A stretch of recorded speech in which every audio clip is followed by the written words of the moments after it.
না তোমার মা, আমি পড়ছি। কাল আমার পল সায়েন্স পরীক্ষা। দাদা তো আছে, ওকে বলো না, ও একটু দিয়ে আসবে। বেশি লেখাপড়া দেখাতে হবে না। রান্নাঘরের কাজ কি দাদার? মেয়ে হয়ে জন্মেছিস, ঘর কন্যার কাজ তো করতেই হবে তোকে। একটু শান্তিতে পড়তে পারবো না। তোমাদের জ্বালায় পড়াশোনা বন্ধ করে রান্নাঘরেই জীবন শেষ করতে হবে। সবুজ, শোন তোর বোনের কথা। শুনছি তো। আর তোকে পড়াশুনো করতে হবে না, অনেক করেছিস, উচ্চ মাধ্যমিক পর্যন্ত পড়েছিস, সেই যথেষ্ট।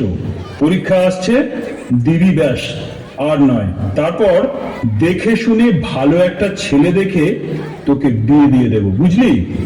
একদম ঠিক বলেছিস। এবার সংসারের কাজকর্মে হাত লাগাবি।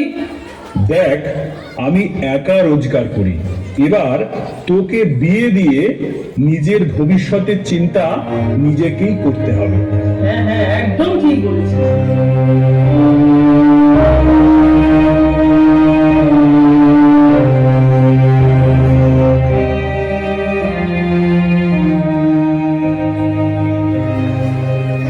শোন সাদিয়া, দাদা একটা সম্বন্ধ এনেছে, ছেলেটা ভালো।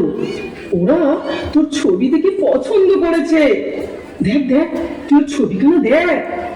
ওদের পাকা বাড়ি আছে রে, পারিবারিক ব্যবসা আছে, একসাথে ওরা 3 ভাই থাকে, বুঝলি? আমি তো ক্লাস 6 অব্দি পড়ে ব্যবসা করে সংসার চালাচ্ছি। আমি পরীক্ষা দিলাম, উচ্চ মাধ্যমিক শেষ করে আমি পড়তে চাই, চাকরি করে নিজের পায়ে দাঁড়াতে চাই। আমাকে আমাকে জোর করে বিয়ে দিও না প্লিজ। না না, আর পড়তে হবে না। 5 জনে 5 কথা বলবে, তুই কলেজ যাবি, কত লোক কত কথা বলবে। না না, দরকার নেই আপনার। এবার বিয়ে করে সংসার করো। পড়ে কি করবি? সেই তো রান্না করবি আর বাচ্চা মানুষ করবি। ছেলেটা ভালো, ওস্তাগারের ব্যবসা, খাওয়া দাওয়ার কোনো সমস্যা হবে না রে। তা ছেলেটা কত দূর অব্দি পড়াশোনা করেছে? হ্যাঁ, পড়াশুনো দেখে কি করবি? ইনকাম করে, পাকা ঘর আছে, ব্যবসা আছে, ভালো থাকবি কিনা সেটা দেখ।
জোর করে এ কোন ঘরে বিয়ে দিল মা? এখানে এখানে দুটো মাত্র ঘর, আর ওই এক চিলতে বারান্দা। আমি থাকবো কোথায়? ওই ঘেরা বারান্দা আমার শোবার ঘর? সাদিয়া, তুমি কাঁদছো কেন? কি হলো? ফিরোজ, একটা কথা বলবো, শুনবে? বলো, কি বলতে চাও বলো। তুমি যদি আমায় কিছু হাত খরচ দিতে তবে খুব ভালো হতো। কি উচ্চারণ করলে? হাত খরচ? বাড়িতে থাকছো, সংসারে খাচ্ছো, যা যা লাগে সবই তো পেয়ে যাচ্ছ। দেখো, দুই ভাবি আছে, তাদের কোনো হাত খরচ তো লাগে না। আমি বলছি ওসব হবে না। ঠিক আছে, আমি উচ্চ মাধ্যমিক পাস, এখানে একটা ছোট্ট কোম্পানিতে রিসেপশনিস্টের কাজ নিয়ে নেব। আমি কিছু ইনকাম করলে সংসারের উপকার হবে। দুই ভাবি আছে, তারা তো সংসারের সব কাজ করে নেয়। আমি বাড়ি ফিরে রাতের খানা করে দেব। না, একদম না। আমাদের বাড়ির বউ বাইরের কাছে যাবে। তোমাকে আগেও বলেছি না, এইসব অসভ্যতা এখানে চলবে না। মন দিয়ে সংসার করো, এই চাকরি করো না, এই চাকরি করার ভূত ঘাট থেকে নামাও। আমি লেখাপড়া শিখেছি চুলা ঠেলার জন্য না, আমি চাকরি করবই। আবার আবার মুখে মুখে তর্ক, একটা চড়ে বন্ধ করে দেব। কত বড় মুখ না, কত বড় কথা। চাকরি করা তোমার দেখা উচিত। চাকরি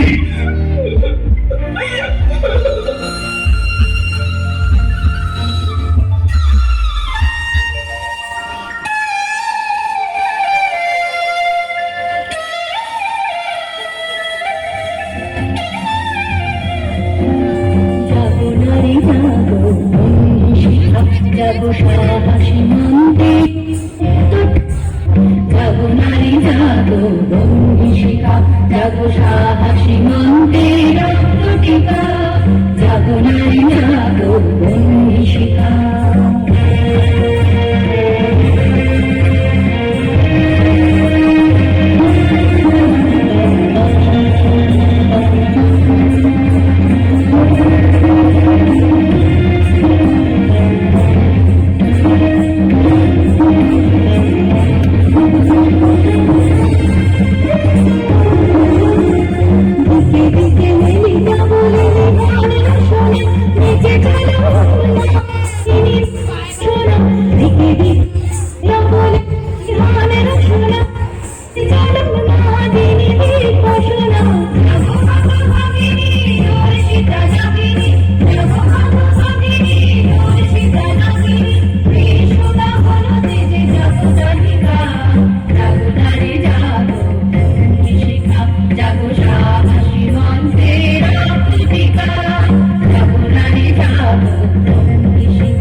মা, মা, কি রে সাদিয়া, শুকনো মুখে এলি যে? জামাই কোথায়? তুই একা কেন? নিজের বাড়িতে আমি আসতে পারবো না? সঙ্গে বডিগার্ড লাগবে? মা, আমি একা এসছি, আর যাব না ওই বাড়িতে, এখানেই থাকবো। কি কি বলছিস?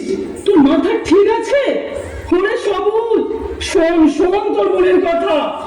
দেখো মা, দেখো দেখো, ও কেমন করে আমার গায়ে হাত তুলেছে, উঠতে বসতে আমায় অপমান করে, মুখ করে, গায়ে হাত দেয়।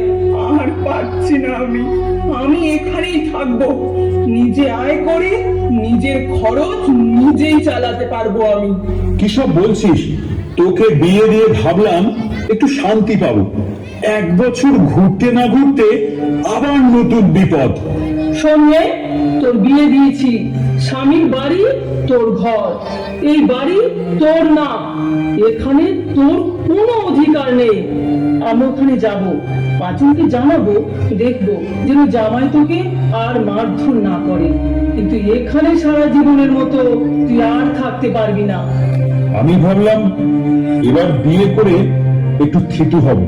পারভিনকে তো তুই চিনিস, তোদের 1 ব্যাচ উপরে পড়তো, ও এখন একটা মলে কাজ করে, ওকে বিয়ে করবো, বুঝলি? বাহ দাদা, বাহ বাহ বাহ, আমি চাকরি করতে চেয়েছিলাম, তখন তুমি আর মা আমাকে চাকরি করতে দাওনি, জোর করে বিয়ে দিলে। ও বাড়িতে কেউ আমাকে চাকরি করতে দেয়নি, এখন তুমি চাকরি করাতে পারবে? বাহ, আমি কোথাও যাব না, আমি এখানেই থাকবো, আমি নিজের লড়াই নিজেই লড়বো।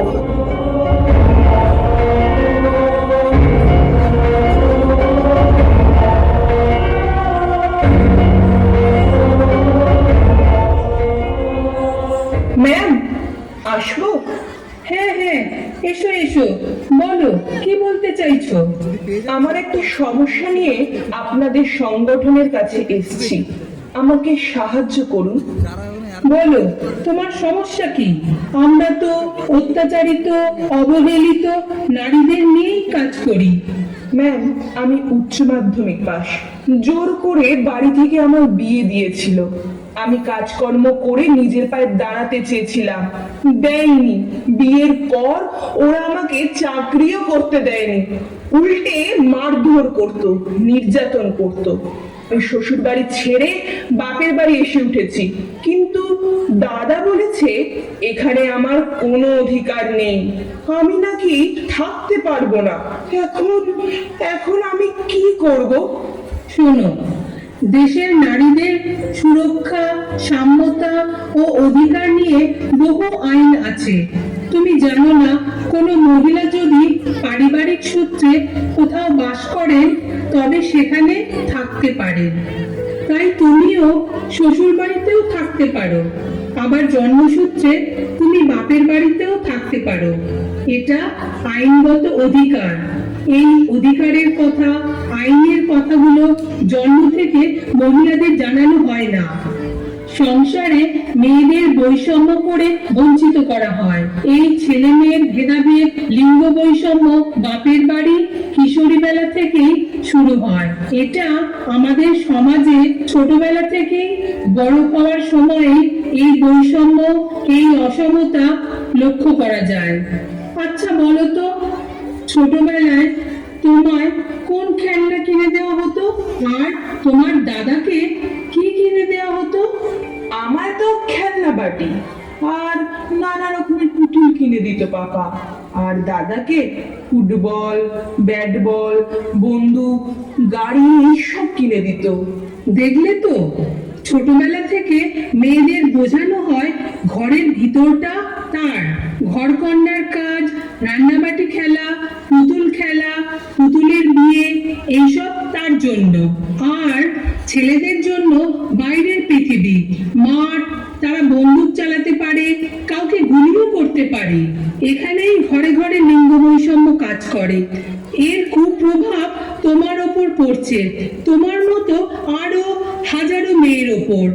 ছেলে আর মেয়ের মধ্যে কোনো পার্থক্য নেই, শক্তিতে, মেধায়, বুদ্ধিতে, কেবল জৈবিক কিছু পার্থক্য ছাড়া। দেশের পুরুষতান্ত্রিক সমাজে নারীরা যাতে লিঙ্গ বৈষম্যের নির্যাতনের শিকার না হন তার জন্য বহু আইন আছে। তুমি এগিয়ে এসে আমাদের সাথে এই লিঙ্গ সাম্যতা, নারী অধিকার নিয়ে কাজ করো। আমি নিজের লড়াই নিজেই লড়ছি। আজ আমি স্বয়ং সংস্থার সাথে যুক্ত হয়ে সকলের মাঝে সকলের লড়াই লড়ছি। আসুন আমাদের সাথে যুক্ত হয়ে সকল ধরনের বৈষম্য, নারী পুরুষ, ধর্ম, জাতপাত নিয়ে যে অসাম্যতা তা দূর করে সংবিধানে বলা সাম্যতার ধারণাকে সফল করি এবং এক বৈষম্যহীন এক সমাজ তৈরি করি।